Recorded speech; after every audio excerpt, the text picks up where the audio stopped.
Hello, friends. Welcome back to another episode of Personalities. Today, we're going to talk about Chhatrapati Shivaji. My name is Divya. And before I start, I would like to request you to subscribe Vaish's channel and also subscribe Vaish Courses. And if you want to buy any test series or current affair package, contact the number given in the thumbnail and keep supporting us by liking these videos, sharing these videos. Your likes are the source of motivation for us. These are encouragement so that we come up with such initiatives. Also, if this lecture you want to be available to you freely in YouTube, you'll have to share these videos as much as you can, right? Otherwise these will made into paid courses. So, without any further ado, let's get started. So, who was Chhatrapati Maharaj, right? So, we'll know about his childhood and his early life. So, Chhatrapati Shivaji Bhosle, he was born on February 19, 1630, to Shahji Bhosle and Jijabai in the fort of Shivneri, near the city of Junnar in the Pune district. Shivaji's father was Shahji. He was in service of the Bijapur Sultanate, a tripartite association between Bijapur, Ahmednagar, Golconda as a general. He also owned a jagirdari near Pune. Shivaji was especially close to his mother, who instilled in him a strict sense of right and wrong. Shivaji turned out to be a born leader from a very young age. Struggles with Bijapur. By 1645, Shivaji acquired control of several strategic forts from under the Bijapur Sultanate around Pune. Torna from Inayat Khan, Chakan from Firan Goji Narsala, Kondhana from Adil Shahi governor, along with Singhgad and Purandar. Following his success, he emerged as a threat for Muhammad Adil Shah, who gave the order to imprison Shahji in 1648. Shahji was released on condition that Shivaji kept a low profile and kept from further conquests. Shivaji resumed his conquest after Shahji's death in 1665 by acquiring the valley of Javali from Chandra Rao More. He was a Bijapur Jagirdar. Muhammad Adil Shah, he sent Afzal Khan, a powerful general, in his employ to subdue Shivaji. Now we'll know his famous combat with Afzal Khan. The two, that is Afzal Khan and Shivaji, they met in a private rendezvous on November 10, 1659, to discuss terms of negotiation. Shivaji anticipated it to be a trap, and he arrived prepared, wearing armor and concealing metal tiger claw. You can see it here.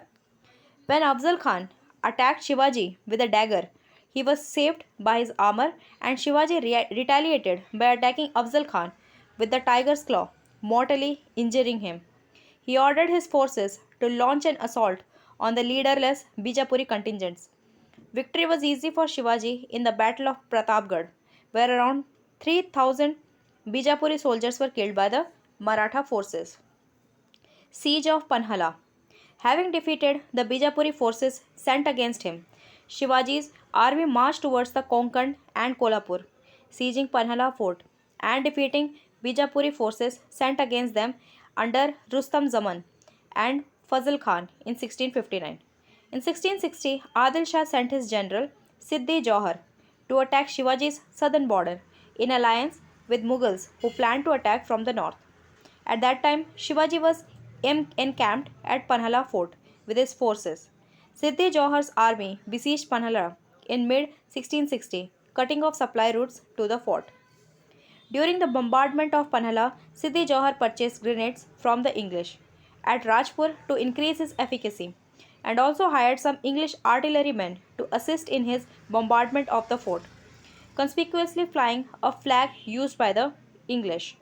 This perceived betrayal angered Shivaji, who in December retaliated by plundering the English factory at Rajapur and capturing four of the factors, imprisoning them until mid 1663. Now we'll know about the Battle of Pavan. Shivaji escaped from Panhala by cover of night, and as he was pursued by the enemy cavalry, his Maratha Sardar Baji Prabhu Deshpande of Bandal Deshmukh, along with 300 soldiers, volunteered to fight to the death to hold back the enemy at Ghodkind, Horse Ravine, to give Shivaji and the rest of the army a chance to reach the safety of the Vishalgarh fort. In the ensuing battle of Pawankhand, the smaller Maratha force held back the larger army to buy time for Shivaji to escape.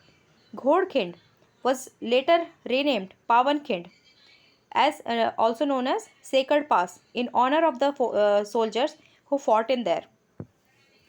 Conflict with the Mughals. Until 1657, Shivaji maintained peaceful relations with the Mughal Empire.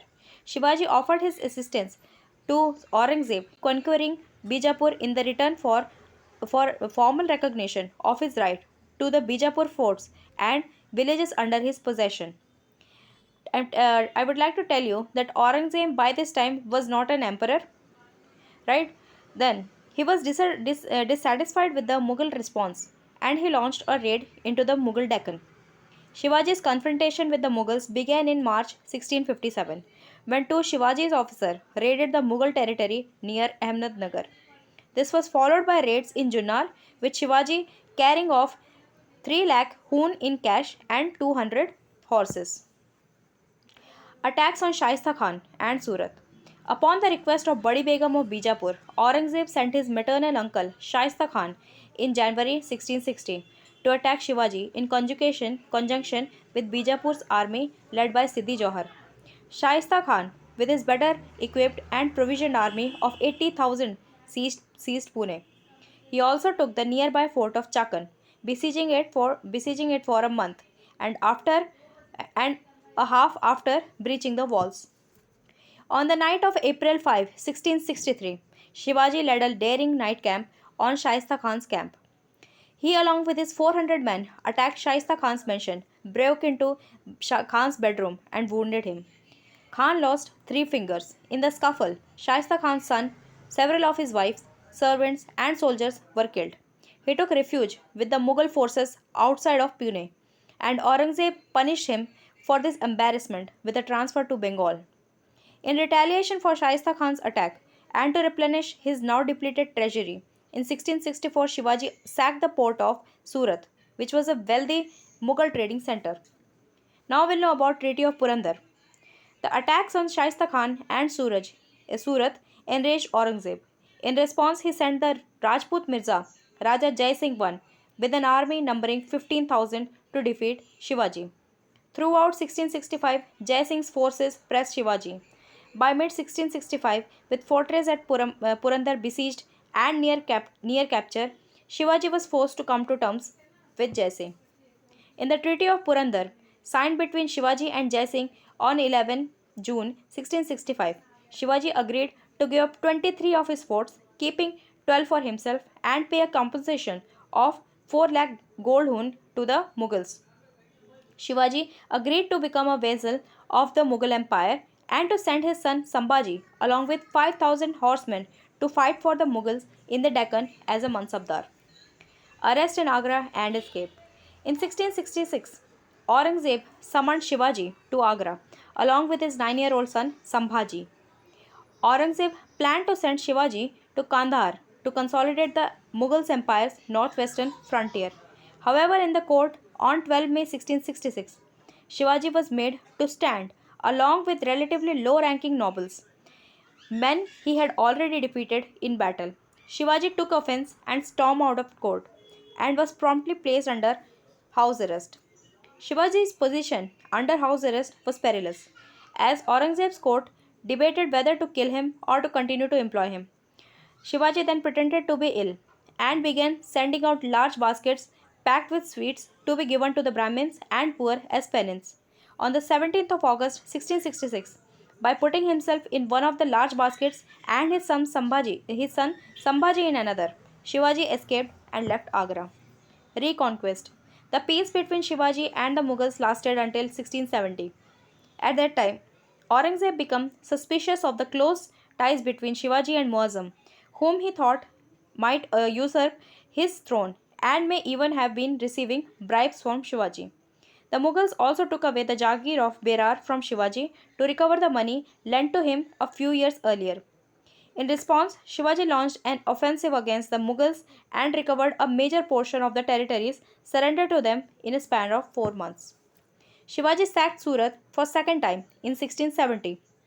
The English and Dutch factories were able to repel his attack, but he managed to sack the city itself.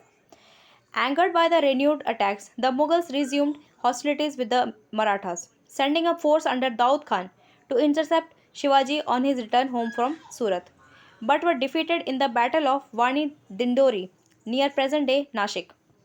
In October 1670, Shivaji sent his forces to harass the English at Bombay as they refused to sell him war material. His forces blocked English woodcutting parties from leaving Bombay. Battle of Umrani and Nisari.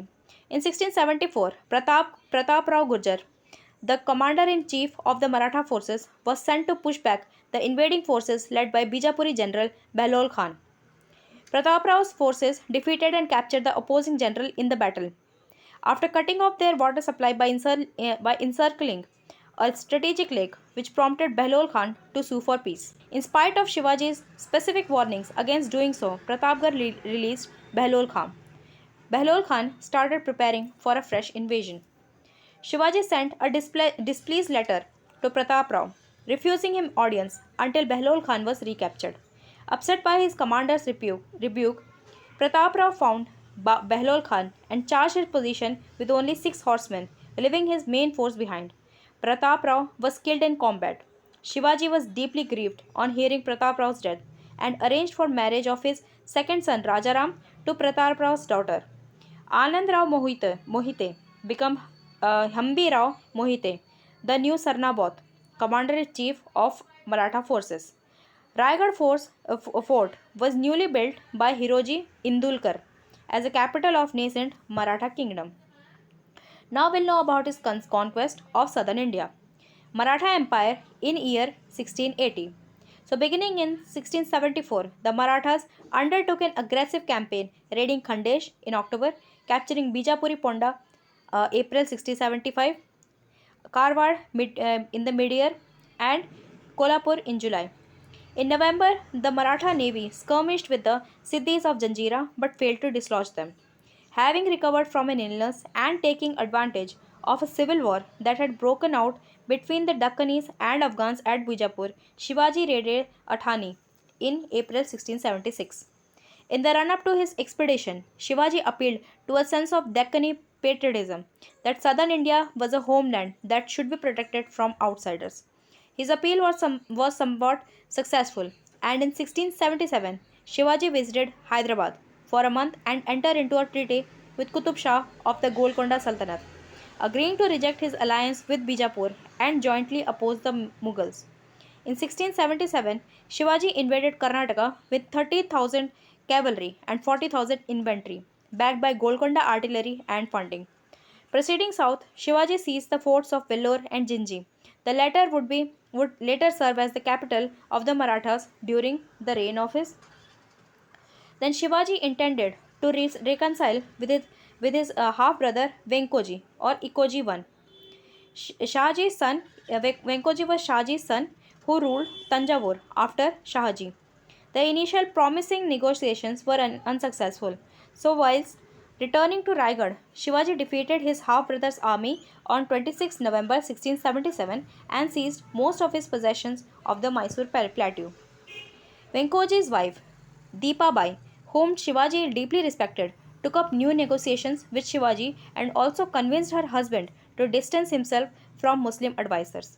In the end, Shivaji contested to turn over to her and her female descendants many of the properties he had seized, with Venkoji consenting to a number of conditions for the proper administration of the territories and maintenance of Shahji's memorial. Ashtapradhan. So, the Council of Minister, which was known as Ashtapradhan. So, Peshwa was the head of council, Senapati was the commander of army, Nyayadesh was justice, Majumdar was for finance, Pant Sachiv for general secretary, Mantri for head of alliance, for head of intelligence, and Danda for religious matters. Now we'll know about his death and succession. Shivaji died during 3rd to 4th April 1680 at the age of 50 on the eve of Hanuman Jayanti. The cause of Shivaji's death is disputed. Sambhaji, Shivaji's elder son, succeeded him. And with this, we have come an end to this class. So thank you so much for watching this episode. We'll continue in the next one.